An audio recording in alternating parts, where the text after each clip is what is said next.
오늘은 신명기 6장의 말씀을 보도록 하겠습니다. 이 6장의 내용은 가나안 2세대들에게 이제 하나님의 약속의 땅 가나안 땅에 정착한 이후에 너희가 어떻게 살아야 할 것인가를 하나님께서 말씀하시는 내용인데, 특별히 너희가 하나님의 말씀을 받고 그 말씀을 지켜 행하며 살아라, 그것이 너희에게 복이 된다 하는 내용입니다. 이 6장부터 24장까지의 내용이 율법의 강론에 대한 부분인데요. 오늘도 이 말씀을 마음에 새기고 우리가 하나님의 말씀대로 살면 우리가 어떤 복을 받는가 말씀을 통해서 깨달을 수 있는 저와 여러분 되기를 주님의 이름으로 축복합니다. 6장 1절에 이는 곧 너희의 하나님 여호와께서 너희에게 가르치라고 명령하신 명령과 규례와 법도라. 너희가 건너가서 차지할 땅에서 행할 것이니 하나님이 약속의 땅 가나안 땅에 들어가서 이 말씀을 따라 행하라. 여기에 명령과 규례와 법도, 명령은 하나님께서 이스라엘 백성들에게 십계명을 통해서 명령하셨습니다. 내 하나님을 공경하며 살아라. 하나님 외에 다른 신 섬기지 말아라. 우상 숭배하지 말아라. 안식일 거룩히 지켜라. 내 부모를 공경하라. 내 이웃을 탐내지 말라 하는 이 십계명의 이 말씀들을 너희가 명령으로 받고 명령을 지키며 살아라 하나님 명령하셨죠. 그게 하나님의 명령입니다. 법입니다. 그 다음에 규례라는 것은요, 그 명령을 지키기 위한 법을 율법으로 만든 겁니다. 그러니까 이렇게 하나님을 온전히 섬기려면 우리가 어떻게 해야 된다, 우리가 어떤 방법으로 하나님을 섬겨야 한다, 그걸 인간들이 하나님의 명령을 지키기 위해서 규칙을 정한 거죠. 그게 규례입니다. 오늘날 법과 같은 겁니다. 그 다음에 그 법을 잘 지키고 마음에 그것을 행하며 사는 것입니다. 이게 법도입니다. 우리가 예수 그리스도를 믿는다, 하나님 말씀대로 산다, 그 말이잖아요. 그러니까 내가 하나님의 명령을 받고 그 명령을 지키고 그 명령대로 살아가는 것, 그걸 하나님이 기뻐하신다, 그 말입니다. 그러면 하나님은 어떻게 하시나? 2절에 보세요. 곧 너와 내 아들과 내 자손들이 평생에 내 하나님 여호와를 경외하며 내가 너희에게 명한 그 모든 규례와 명령을 지키게 하기 위한 것이며 또 내 나를 장구하게 위한 것이라. 너를 지키게 하기 위해서 명령을 줬을 뿐 아니라 그 명령대로 살면 너희가 이 땅에서 장구하답니다. 형통하다. 하나님이 너희와 함께 하신다. 내가 너희에게 복을 주신다, 그 말이기도 한 겁니다. 우리가 때로는요, 내 멋대로 내 방법대로 내가 살아가면, 내 의지대로 살아가면 뭔가 이룰 것 같은 그런 착각에 빠질 때가 있는데요. 아닙니다. 우리의 인생의 주인이 하나님이시고 세상의 역사를 주관하시는 분이 하나님이십니다. 그 뜻 안에서 그 말씀대로 살아갈 때 하나님께서 우리의 은혜와 은총과 복을 내려주십니다. 이스라엘 백성도 마찬가지입니다. 하나님의 약속의 땅 가나안 땅에 들어가면 너희가 하나님의 명령, 법도 규례를 지키며 살면 너희의 생이 창고할 것이다. 내가 너희와 함께 하실 것이다. 그리고 너희 임마누엘이 되어줄 것이다. 그 약속입니다. 3절에요.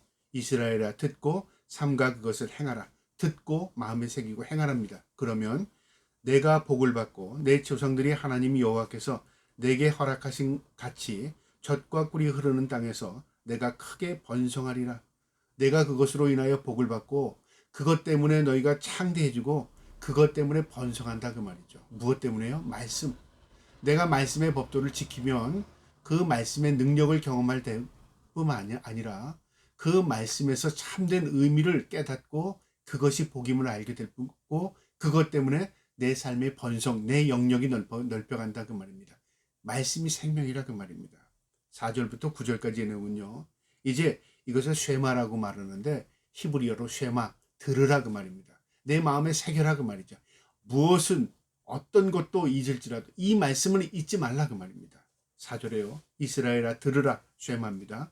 우리 하나님 여호와는 오직 유일한 하나님이거니와 오직 유일한 하나님, 절대적인 하나님이라, 그 말이 창조주 하나님이라, 그 말입니다. 너는 마음을 다하고 뜻을 다하여 힘을 다하여 내 하나님 여호와를 사랑하라. 이게 절대 강령입니다.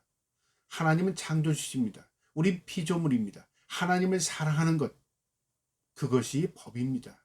하나님 우리를 사랑하십니다. 우리의 생명을 구원하시기 위해서 예수 그리스도를 십자가에 죽게 하셨습니다. 우리의 죄를 대속해 죽으셨습니다. 그리고 우리를 구원하셨습니다. 하나님이 사랑이시기 때문에 우리도 하나님을 사랑하는 것이 마땅합니다. 그래서 요한일서는 사랑장이라고 말하는데, 사랑하는 자들아 우리가 서로 사랑하자. 사랑은 하나님께 속한 것이니 사랑하는 자마다 하나님께로 나서 하나님을 알고 사랑하지 아니하는 자는 하나님을 알지 못하나니 하나님은 사랑했습니다. 그렇게 말합니다. 그러니까 우리가 하나님을 안다, 하나님을 사랑한다 그 말과 동일한 겁니다. 6절에요. 오늘 내가 내게 명령하는 이 말씀을 너는 마음에 새기고 먼저 우리의 마음에 깊이 간직하라 그 말이죠. 내 자녀에게 부지런히 가르치며 너뿐만 아니라 내 자녀에게 내 자녀와 손손에게 하나님이 어떤 분인가를 가르치라 그 말이죠. 우리의 신앙이 그래서 교육입니다. 신앙 교육이 잘못되면 어떻게 될까요? 열매가 맺지 못하죠. 우리가 신앙을 교육할 때 열매를 통해 하나님께서 그를 후손들을 통해서 열매를 주십니다. 내 자녀에게 부지런히 가르치며 집에 앉아 있을 때든지 길을 갈 때든지 누워 있을 때든지 일어날 때든지 이 말씀을 강론할 것이며 그러니까 마음에 새기고 살 뿐만 아니라 내 자녀들에게 가르칠 뿐만 아니라 이것이 너의 삶의 모토가 되게 해라 그 말이죠. 모든 삶의 기준이 되라 그 말이죠. 내가 무엇을 행하든지 하나님의 말씀이 기준이 되는 겁니다. 내가 무엇을 계획하든지 하나님의 말씀이 기준이 되는 겁니다. 이 기준으로 삼아라 그 말입니다. 8절에 너는 또 그것을 내 손목에 매어 기호를 삼으며 내 미간에 붙여 표를 삼고 이스라엘 백성들의 랍비들은요 이 말씀을 조그만 이 나무 상자에 만들어서요 이 미간이고 손목에 붙입니다. 이걸 잊지 말자 그 말이죠. 그리고 이 말씀 우리의 마음에 새기며 살자 그런 의미가 있고 하나님의 명령을 그대로 순종하며 지키는 그런 면도 있습니다. 이것은 무엇을 상징하냐면요. 우리가 미간에 붙이면 다른 사람이 나를 볼 때 가장 중앙에 붙어 있잖아요. 떠올린다 그 말이죠. 손목에 붙어 있으면 나도 모르게 어떤 일을 할 때 손을 보면 그 말씀이 기억나지 않았습니까? 그러니까 하나님의 말씀을 내 삶의 모토로 삼을 뿐 아니라 내 인생의 모든 영역에서 하나님의 말씀을 기준 삼도록 그렇게 살아라 그 말이죠. 9절에 또 내 집 문설주와 바깥문에 기록할지니라. 집에 들어갈 때도 집에 나갈 때도 항상 이 말씀을 기억하며 살아라. 말씀을 떠나 살지 말라 그 말이죠. 말씀을 내 삶의 중심으로 삼고 삼아라 그 말이죠. 그러면 어떻게 된다고요? 그게 너에게 복이 되고 그것을 통해서 하나님이 너와 함께 하시고 그 말씀을 통해서 내가 번성하게 될 것이다 그 말이죠. 말씀을 지키며 말씀대로 살면 누가 은혜가 복이 돼요? 내 자신이.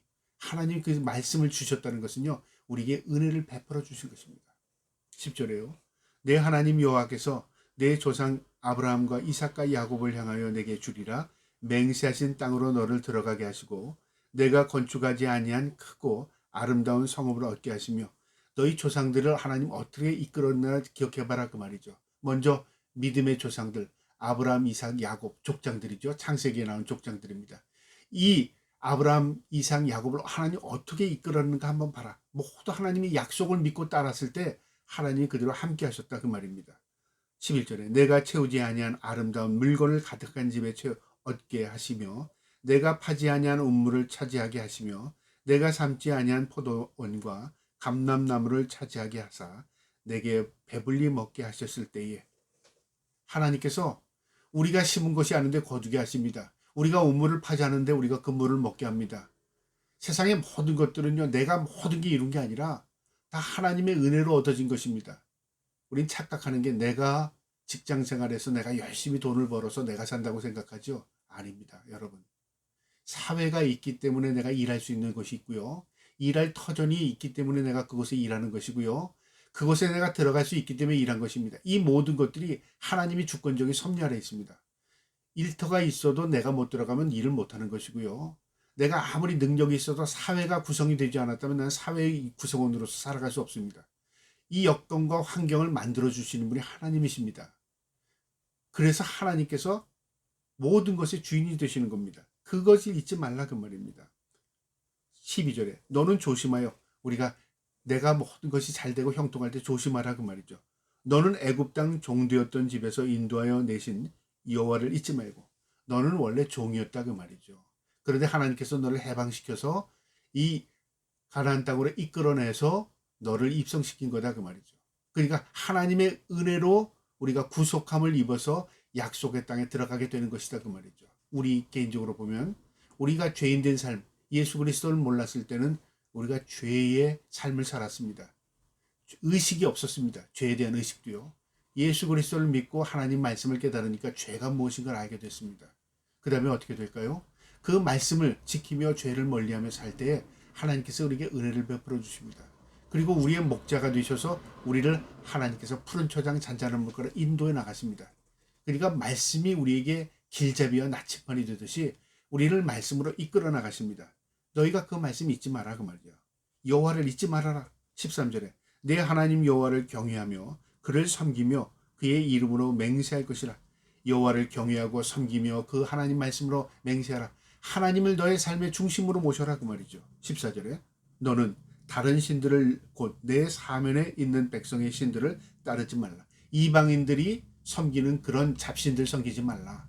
이방인들이 어리석게 만든 그 우상들 깎아서 만들지 말라 그 말입니다. 15절에 너희 중에 계신 너희 하나님 여호와는 질투하시는 하나님이신즉 너희의 하나님 여호와께서 내게 진노하사 너를 지면에서 멸절시키실까 두려워하라. 질투하시는 하나님, 무슨 우리를 그만큼 사랑하시는 겁니다. 그런데요, 여러분 가만히 생각해 보세요. 하나님은 창조주시고 절대주시고 살아계신 분이십니다. 우상은 생명이 없습니다. 근데 인간이 우상을 만들어서 거기에 마치 하나님이라고 어리석게 그걸 섬기며 어떻게 할까요? 하나님 보시기엔 너무 어리석잖아요. 너무 불쌍하잖아요. 하나님 그냥 그대로 놔두시는 게 사랑일까요? 아닙니다.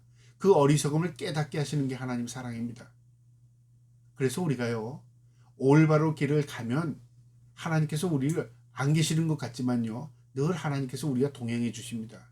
그런데 우리가 어리석은 일을 갈 때는 하나님께서 우리에게 일깨워 주시기 위해서 때로는 고난을 주실 때가 있어요. 그 고난을 통해서 정신이 번쩍 드는 거죠.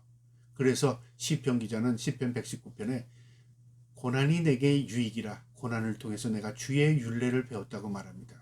우리 인간은 이처럼 어리석습니다. 평안할 때 모르죠. 근데 어려움을 닥치게 되면 이 어려움이 왜 왔는가? 일반적으로 그렇게 생각합니다. 그런데 하나님의 백성들은요, 그 어려움을 통해서 하나님과의 관계를 회복합니다. 이게 은혜입니다. 16절에요. 너희는 마사에서 시험한 것 같이 너희 하나님 여호와를 시험하지 말고. 출애굽기 17장에 나오는 내용인데요. 이스라엘 백성들이 출애굽한 이후에요, 광야 생활 가운데 이제 광야를 지나면서 너무 목이 말랐어요. 그러니까 이스라엘 민족이 원망하고 불평합니다. 하나님이 우리를 죽이려고 이끌어냈느냐. 우리 있을 때 물도 풍부했는데 먹을 것도 많았는데. 원망 불평 나오지 않겠습니까? 물 조금 못 먹다. 물론 물이 귀한 겁니다. 그때는 우리가 어떻게 해야 되죠? 하나님의 뜻이 있겠지. 조금만 참으면 하나님 우리에게 물을 주실 거야. 하나님을 바라봐야 하는데 그들은 원망부터 나왔습니다. 그러니까 그것이 하나님을 시험한 겁니다. 하나님은 계획과 섭리 가운데 우리를 이끄십니다. 그런데 우리는요, 조금만 내가 부족하면 원망 불평부터 쏟아내 나옵니다. 그건 뭐죠? 하나님에 대한 불신이라 그 말이죠. 하나님은 그 시험하는 겁니다. 그 실수하지 말라 그 말이죠. 그래서 우리가 고난을 통해서 인내를 배우고 인내를 통해서 연단됩니다. 우리가 강해집니다. 그래서 그 연단을 통해서 강한 믿음으로 세워져 나가는 겁니다. 그게 하나님의 섭리입니다. 너희가 그렇게 원망 불평하지 말아라. 나 시험하지 말라 그 말이죠. 17절에 너희의 하나님 여호와께서 너희에게 명령하신 명령과 증거와 규례를 삼가 지키며 어려울 때, 힘들 때, 고난이 올 때 하나님의 말씀 기억하고 떠올려라 그 말이죠. 18절에 여호와께서 보시기에 정직하고 선량한 일을 행하라. 그리하면 내가 복을 받고. 정직하고 선량한 일, 하나님이 기뻐하시는 일입니다. 이것이 우리가 복된 길입니다. 하나님의 말씀대로 정직하고 선량한 삶을 살고 하나님 말씀을 지키며 살면 내가 복이 됩니다. 그 땅에 들어가서 여호와께서 모든 대적을 내 앞에서 쫓아내시겠다고 내 조상들에게 맹세하신 아름다운 땅을 차지하리니 여호와의 말씀과 같으리라. 하나님의 말씀 약속이 너희에게 있다. 너희가 말씀대로 행하며 지키며 살면 그 약속은 성취된다. 누가 성취시켜줘요? 하나님이 그 약속을 이루어 주신다 그 말이죠. 내가 무엇을 노력해서 성취하는 게 아니라 하나님의 말씀대로 순종하고 살면 하나님께서 영광을 우리에게 비춰주십니다. 20절에요. 후일에 내 아들이 내게 묻기를 우리 하나님 여호와께서 명령하신 증거와 규례와 법도가 무슨 뜻이냐 하거든. 이제 우리의 후손들이 우리가 믿음으로 사는 걸 보고 왜 그렇게 믿음으로 살아요? 하나님 왜 이 말씀을 주셨어요? 우리가 그렇게 살면 어떻게 되는데요? 그거 산다고 우리가 뭐가 좋아요? 우리 자녀들이, 우리 후손들이 물을 때 이 말씀 분명히 해줘라 그 말이죠. 21절에 너는 내 아들들에게 이르기를 우리가 옛적에 애굽에서 바로의 종이 되었더니 여호와께서 능히 의손으로 우리를 애굽에서 인도하여 내셨나니. 우리가 원래는 종이었다. 우리가 애굽에서 종살이할 때 하나님이 우리를 불쌍히 여기셔서 우리를 모세를 통해서 해방시켜 주셔서 전적인 하나님의 은혜야. 그거 기억해라 그 말이죠. 그러니까 우리가 어떤 존재인가를 깨달아라. 우리는 죄로 인해 죽을 수밖에 없는 존재였으나 예수 그리스도로 구원받은 존재야. 잊지 말라 그 말이죠. 22절에 곧 여호와께서 우리의 목전에서 크고 놀라운 기적과 기사를 애굽과 바로와 그의 온 집에 베푸시고 하나님께서 이스라엘 백성들을 구속해내기 위해서 바로의 집에 재앙을 내렸습니다. 애굽에 재앙을 내렸습니다. 10가지 재앙을 내려서 이 이방인들이 살아계신 하나님이 이스라엘 민족을 이끌어 나가는 걸 그들이 직접 보게 했다 그 말이죠. 기적과 기사를 통해서 우리의 삶을 기적적인 방법으로 하나님이 역사하고 이끌어 가시는 것을 예수를 믿지 않는 사람들이 보게 된다 그 말이죠. 무엇을 통해서요? 우리가 하나님을 따라가는 우리 믿음으로 사는 걸 보고 믿지 않는 사람들이 이야 진짜 저 사람 보니까 하나님 살아계시네, 하나님이 함께 하시네, 그걸 보여주시겠다 그 말입니다. 23절에 우리 하나님 조상들에게 맹세하신 땅을 우리에게 주어 들어가게 하시려고 우리를 거기서 인도하여 내시고 하나님의 약속을 하나님께서 조상들에게 약속하신 그 약속을 성취하기 위해서 우리를 이끌어내셨다 그 말이죠. 그 조상들이 누굽니까? 아브라함, 이삭, 야곱. 그들은 세상을 다 떠났지만 그 약속은 남아 있었습니다. 그리고 그 약속을 누가 시행하십니까? 신실하신 하나님께서 후손들을 통해서 약속을 이어가십니다. 여러분 중요한 사실입니다. 내가 하나님의 말씀대로 살면요, 내가 이 땅에 장막을 벗어버리고 내가 하나님 앞에 가더라도 약속이 남아 있습니다. 그 약속은 후손들에게도 이어져 나갑니다. 그 믿음은 뿌리를 내려요. 그리고 그 뿌리가 열매를 맺습니다. 24절에요. 여호와께서 우리에게 이 모든 규례를 지키라 명령하셨으니 이는 우리가 우리 하나님 여호와를 경외하며 항상 복을 누리게 하기 위함이며 또 여호와께서 우리를 오늘과 같이 살게 하려 하심이라. 하나님 명령 규례를 왜 지키라고 했냐? 우리가 복된 삶을 살게 하기 위해서, 우리가 하나님과 동행하게 하기 위해서, 우리가 옳은 삶을 살게 하기 위해서 하나님께서 그 명령을 주셨다 그 말입니다. 그래서 하나님의 말씀은 생명입니다. 마지막 25절에요. 우리가 그 명령하신 대로 이 모든 명령을 우리 하나님 여호와 앞에서 삼가 지키면 그것이 곧 우리의 의로움이 되리라 하시니라. 우리가 하나님의 말씀을 지키고 그 말씀대로 살면 하나님이 우리를 뭘 봐줘요? 의롭게 여겨주신다 그 말이죠. 그게 의랍니다. 여러분 우리는 의라는 말을 남을 도와주고 불쌍한 자를 챙겨주고 또 우리가 올바른 행동을 하고 의로운 사람이야 그렇게 말하잖아요. 근데 절대적인 의는 뭐냐면요, 하나님의 말씀에 순종하는 게 절대적인 의입니다. 저 여러분이 이 말씀 마음에 새기시고요, 하나님이 기뻐하는 말씀에 순종함으로 의로운 삶을 살아갈 수 있기를 주님의 이름으로 축복합니다. 아멘.